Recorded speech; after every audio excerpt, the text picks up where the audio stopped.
اب مسئلہ جو میں بتا رہا تھا وہ یہ ہے، دو مسئلے میں بتاتا ہوں، ایک نماز کا، ایک وضو کا ہے۔ اکثر لوگوں کی یہ شکایت بھی میرے پاس آتی ہے، استنجا کر کے آئے، پیشاب کر کے باہر آئے، وضو کرنے کے لیے بیٹھے تو ایسا لگ رہا ہے کہ قطرہ ٹپک رہا ہے یا پیشاب کا قطرہ پھر سے نکل گیا۔ ایسے کئی لوگوں کو ہوتا ہے، پھر گئے وہ، پھر دھو کر کے آئے، پھر لگا کہ نہیں پیشاب کا قطرہ نکل رہا ہے۔ یہ اطمینان نہیں ہوتا کچھ لوگوں کو۔ حالانکہ استنجا کریں آپ، پورا اس میں استبرا ہے، یعنی کھانس کر کے ہو یا اٹھ کر کے، بیٹھ کر کے، پیر کو موڑ کے، کسی بھی طرح سے آخری قطرہ نکال دیں، یہ ٹھیک ہے۔ لیکن اس کے بعد آپ وضو کرنے کے لیے آئے، تب یہ وسوسہ آ رہا ہے، پیشاب کا قطرہ نکلا، پیشاب کا قطرہ نکلا۔ اب کیا حکم کیا ہے آپ کے لیے؟ ایک نمبر 1 یہ وضو کا مسئلہ، اس کا بھی حکم میں بتاؤں۔ دوسرا مسئلہ سن لیں، نماز 4 رکعت ظہر کی پڑھنے کے لیے کھڑے تھے، یا 4 رکعت عصر یا عشاء کی، 2 رکعت پڑھے، تیسری رکعت میں کھڑے ہوئے تھے، اب شک ہونے لگا کہ یہ دوسری ہے کہ تیسری ہے۔ تیسری میں کھڑے تھے، یہ شک ہونے لگا یہ چوتھی ہوگی کہ تیسری ہوگی۔ ایسا ہوتا ہے بہت سارے لوگ۔ نماز کا ایک مسئلہ یہ ہے، آپ وضو کا ہے، دونوں کا حکم کیا ہے اس سے میں آپ کو اپنی زندگی کے متعلق بتاؤں گا۔ پہلا والا جو مسئلہ ہے پیشاب کے قطرے کا، پہلی مرتبہ ایسا کبھی ہوا ہے تو جاؤ دھل لو۔ ایک بار ایسا ہوا کہ پیشاب کا قطرہ ٹپکا ہے یا لگ رہا ہے، جاؤ دھل کے آ جاؤ۔ پھر ایک مرتبہ ایسا ہوا ہے کہ وضو کرنے بیٹھا ہوں، ایسا لگا کہ پیشاب کا قطرہ ٹپک گیا، جاؤ دھل کے آؤ، اور اتنا حصہ جہاں کپڑے میں لگا اس کو بھی دھل لو۔ تیسری مرتبہ بھی ایسا ہوا ہے، دھل لو۔ اب اس کے بعد شریعت کہتی ہے اب نہیں جانا اس کے بعد، اب وضو کے لیے اگر بیٹھو گے تمہیں لگ رہا ہے کہ پیشاب کے قطرے ٹپک رہے ہیں، ٹپکنے دو۔ تم پانی لے لو ایک چلو میں اور اس جگہ پر چھڑک دو، پانی وہاں پر اس کپڑے کے اوپر چھڑک دو۔ کیوں؟ اس لیے کہ کہا گیا ہے کہ بعد میں اگر تمہیں وسوسہ بھی آنے لگے تو یوں سمجھ لو یہ پیشاب کا قطرہ نہیں بلکہ میرا چھڑکا ہوا پانی ہے، میرا چھڑکا ہوا پانی۔ اچھا ایسا کیوں کرایا گیا؟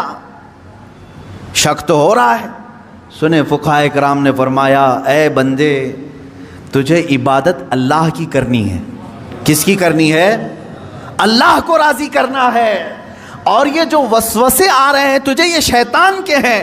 اگر تو بار بار اٹھ کر کے دھونے کے لیے چلا جائے گا تو بات یہ ہوگی کہ تو شیطان کی پیروی کر رہا ہے اللہ کو چھوڑ کر کے۔ یہاں شریعت نے یہاں تک کہا کہ شیطان کی پیروی ہو جائے گی اگر کثرت سے تو کرنے لگ گیا۔ جب شیطان وسوسہ ڈالا اٹھ گئے، جب شیطان شک ڈالا پھر اٹھ گئے۔ بار بار اگر خیال آ رہا ہے تو اس پر عمل کرنا جائز نہیں۔ پانی چھڑک لو اور کہو میں شیطان کی پیروی نہیں کروں گا، میرے مولا کی عبادت کروں گا۔ دوسرا مسئلہ نماز کا کہ جس میں اگر 3 میں 4 میں شک ہو، ایک بار ہو گیا تو چلو دوہرا لو، 2 بار ہو گیا تو چلو ٹھیک ہے، جتنا یقین ہے اس کے آگے کی رکعتیں پڑھ لو۔ اب اگر بار بار ایسا شک ہوتا ہے تو فرمایا گیا اپنی نماز ویسی ہی کمپلیٹ کرو، اس لیے کہ یہ شیطان تمہیں وسوسے ڈال رہا ہے۔ اگر تم اس کے وسوسوں کی طرف جاؤ گے تو یہاں ہوگا یہ کہ تم شیطان کی پیروی میں لگ گئے۔ حقیقت میں نماز تو رحمان کی عبادت ہے۔ آپ سمجھ رہے ہیں؟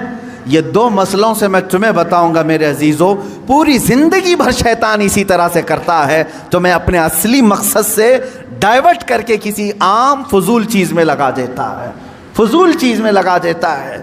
اسی لیے اب جیسے کسی نے اپنے پورے گھر کی فکر میں، اپنی جائیداد کی فکر میں پوری زندگی ختم کر دی، اسے معلوم ہی نہیں کتنے دن رہنے والا تھا، کتنی عمارتیں بنا رہا ہے، کتنی چھتیں قائم کرے گا۔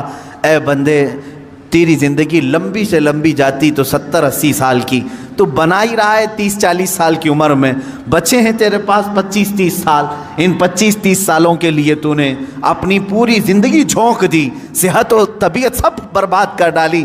لیکن جہاں 100 سال سونا ہے کہ 200 سال کہ 500 سال کہ 1000 سال، ہمیں معلوم نہیں قبرستان میں کتنا سونا ہے، وہاں کے لیے بندہ ایک رات کی بھی عبادت کرنے کو تیار نہیں، ایک تسبیح گھمانے کو بھی تیار نہیں، وہاں کی عمارت تیار کرنے کو بندہ تیار نہیں۔ یہ شیطان ڈائیورٹ کر چکا ہے تمہیں، تمہاری اصلی منزل تو وہ تھی، تمہیں لگا دیا کسی اور کام میں، تمہیں لگا دیا کسی اور کام میں۔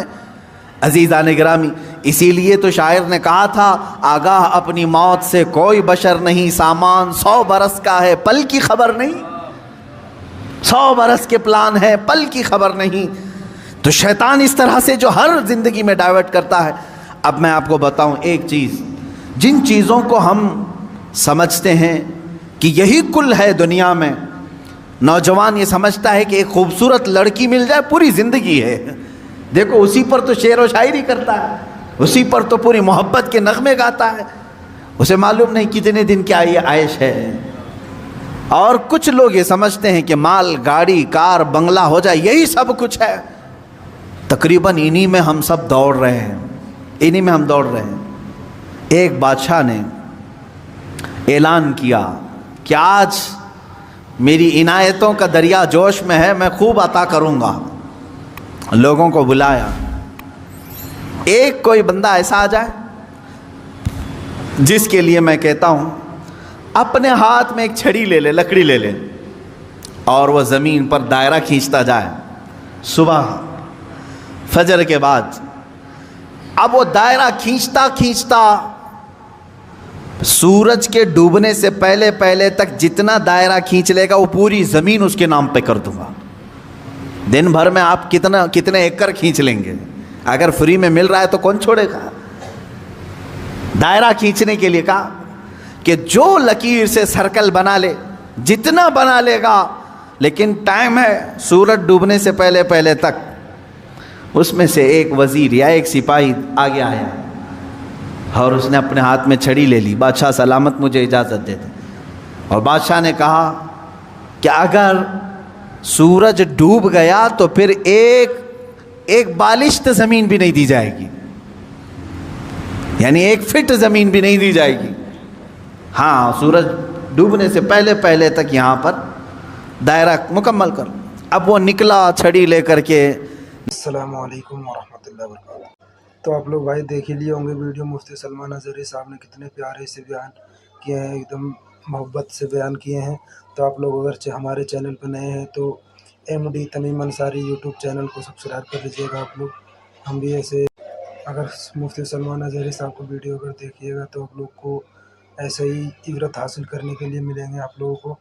تو آپ لوگ ہمارے چینل کو سبسکرائب ضرور کریے گا اور زیادہ سے زیادہ اس ویڈیو کو شیئر کریے گا۔